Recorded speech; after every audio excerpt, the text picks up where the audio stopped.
So unfortunately, there is only one window sash that is even remotely usable in this stone house, and we have no idea how to build a window. So we took some measurements and got some quotes, and they came back at $850 per sash. So quick maths, 2 sashes per window, 6 windows. We were looking at $10,200. So it looks like we're making windows.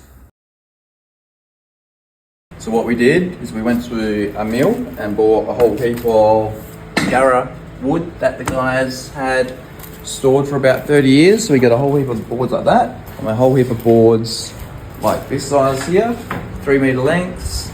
And then I cut them down to smaller bits. I cut them lengthways into thin bits like this and the correct sizes. So we are making windows with them.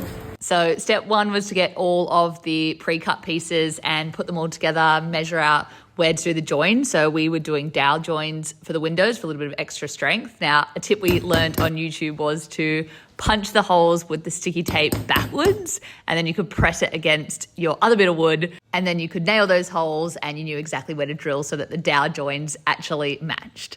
So we did that. We put all the dowels in, we used some wood glue and put all of the windows together, and then we clamped them and left them there for a couple of days.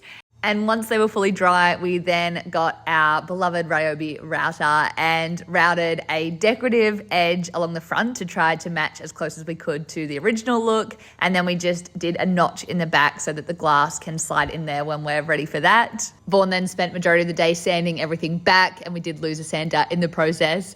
But then we took them all into the shed and got a clear varnish and got them all ready to do 3 coats, which was actually a really, really hard job. So they're all now ready for us to learn how to cut some glass and put it straight into these windows.